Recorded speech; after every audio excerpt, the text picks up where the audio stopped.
우리가 뭔가를 믿는다는 거. 대체 그 믿음은 어떻게 시작되는 걸까요? 그 첫 순간이 궁금하지 않으세요? 오늘은 아주 유명한 이야기 하나를요, 세 명의 철학자가 건네는 특별한 렌즈로 들여다보면서 바로 그 믿음의 탄생 순간을 함께 추적해보려고 합니다. 모든 이야기는요, 하나의 정말 커다란 물음표에서부터 시작돼요. 텅 빈 무덤, 아무것도 없음이라는 이 거대한 부재가 어떻게 인류 역사상 가장 강력한 믿음이라는 존재를 만들어낼 수 있었을까요? 이게 바로 오늘 우리가 한번 제대로 파헤쳐볼 미스터리입니다. 자, 이게 바로 오늘 우리가 함께 걸어갈 여정의 지도인데요. 먼저 텅 빈 무덤의 미스터리에서 출발해서 사건, 지각, 이해라는 세 가지 철학적 렌즈로 그 의미를 차근차근 살펴볼 겁니다. 그리고 이 모든 것이 합쳐져서 어떻게 믿음이 태어나는지, 또 보지 않고 믿는다는 건 과연 무엇인지 생각해보면서 마무리하겠습니다. 자, 그럼 이야기의 그 시작점으로 한번 시간여행을 떠나보겠습니다. 요한복음 20장, 비극이 절정에 달했던 바로 그 직후, 아직 희망이라고는 보이지 않던 혼란과 질문의 한가운데로 말이죠. 모든 건 마리아 막달레나의 눈에서 시작됩니다. 그녀는 무덤을 막고 있던 돌이 옮겨진 것을 그저 봤을 뿐이에요. 아직 그게 뭘 의미하는지는 전혀 알 수 없죠. 이 단순한 관찰은 믿음이 아니라 오히려 머릿속을 더 복잡하게 만드는 거대한 질문만을 낳았습니다. 이 미스터리를 풀기 위해서 첫 번째 철학 렌즈를 꺼내보겠습니다. 프랑스의 현대 철학자 질 들레주와 함께 세상을 바꾸는 사건의 순간으로 들어가 보시죠. 네, 이분이 바로 질 들레즈입니다. 이 철학자의 수많은 아이디어 중에서 우리가 딱 주목해야 할 개념이 하나 있어요. 바로 세상을 통째로 뒤흔들어 버리는 힘을 가진 사건이라는 개념입니다. 들레즈가 말하는 사건은요, 그냥 어제 저녁 먹었어 같은 그런 평범한 일이 아니고요. 이건 뭐랄까, 세상의 규칙 자체를 완전히 바꿔버리는 저 하늘에서 내리꽂는 번개 같은 그런 순간이죠. 예를 들면 인터넷의 발명 같은 거요. 인터넷이 없던 세상과 있던 세상, 완전히 다른 곳이 되었잖아요. 바로 그런 게 사건입니다. 모든 게 재정이 되는 순간인 거죠. 바로 이 렌즈로 부활을 들여다보는 겁니다. 부활은 죽었던 사람이 살아났다는 놀라운 기적을 넘어서 죽음이 모든 것의 끝이다 라는 이 세상의 가장 근본적인 규칙이 와르르 무너져 내린 그런 엄청난 사건이라는 거죠. 무덤을 막았던 돌이 굴러갔다는 건 바로 이 낡은 세계의 균열이 갔다는 첫 번째 신호탄이었던 셈입니다. 자, 세계를 뒤흔든 사건이 일어났습니다. 근데 우리는 그걸 어떻게 받아들일까요? 여기서 두 번째 렌즈, 모리스 메를로퐁티의 몸으로 경험하기가 등장합니다. 두 번째 철학자는 모리스 메를로퐁티입니다. 그의 평생의 질문은 바로 이거였어요. 우리는 머리가 아니라 몸으로 세상을 어떻게 경험하고 이해하는가? 이걸 그의 철학 용어로는 지각의 현상학이라고 부릅니다. 메를로퐁티한테 지각이라는 건요, 머리로 하는 계산 같은 게 아니에요. 마치 우리가 자전거 타기를 책으로만 배울 수는 없잖아요. 그런 것처럼 암이라는 건 온몸으로 부딪히고 느끼고 경험하는 거라는 거죠. 지식은 머리가 아니라 우리 몸에 새겨지는 거다, 이겁니다. 보세요. 바로 이거예요.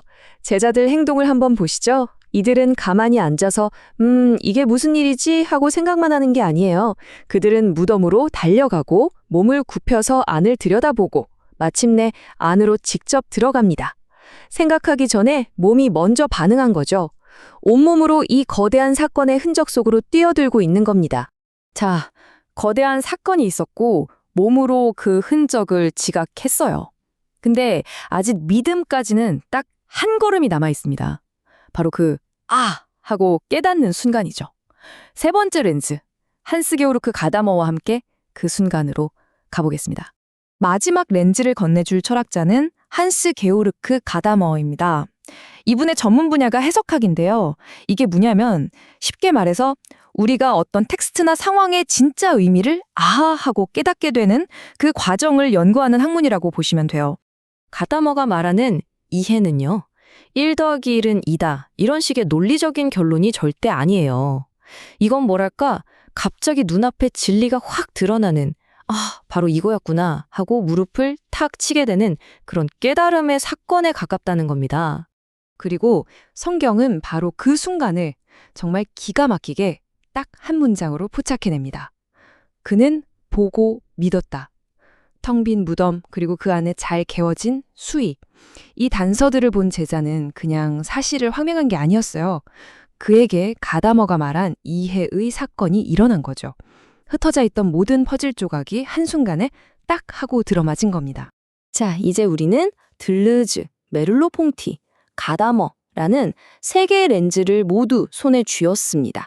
이 렌즈들을 하나로 딱 합치면 믿음이 어떻게 태어나는지에 대한 정말 놀랍도록 선명한 그림이 그려집니다. 이 표 한번 보세요. 여기에 모든 게 다 담겨 있습니다. 정말 흥미롭지 않나요?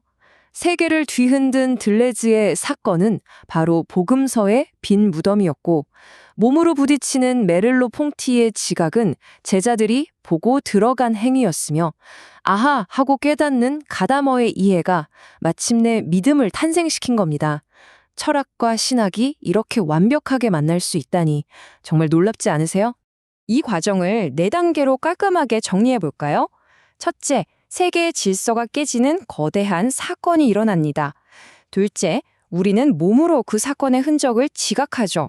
셋째, 아! 하고 그 의미를 깨닫는 이해의 순간이 찾아오고요. 그리고 마지막으로 이 새로운 현실을 온전히 받아들이는 믿음이 탄생하는 겁니다. 자, 그렇다면 이 2000년 전의 이야기가 지금 여기를 살아가는 우리에게는 과연 어떤 의미가 있을까요? 마지막으로 보지 않고 믿는다는 것의 진짜 의미를 파고 들어보겠습니다. 그리고 이야기는 이 유명한 구절로 그 무대를 우리에게까지 확장시킵니다. 보지 않고도 믿는 사람은 행복하다. 이건 믿음이라는 게 단순히 눈앞의 물리적인 증거를 확인하는 차원을 넘어선다는 걸 아주 분명하게 보여주죠. 핵심은 바로 이겁니다. 부활은 박물관에 박제된 과거의 유물이 아니라는 거예요. 사건을 겪고 온몸으로 느끼고 마침내 깨닫는 이 구조를 통해서 그 사건은 지금도 우리 각자의 삶 속에서 얼마든지 다시 일어날 수 있는 현재 진행형의 경험이라는 겁니다. 그래서 오늘 이야기는 바로 이 질문으로 마무리하고 싶습니다. 여러분, 우리 각자의 삶을 바꿨던 혹은 바꾸고 있는 크고 작은 사건들은 우리에게 무엇을 보고, 느끼고, 또 이해하라고 말하고 있을까요? 오늘 우리가 함께 살펴본 이 3가지 렌즈를 통해 우리 자신의 경험을 한번 돌아보는 건 어떨까요?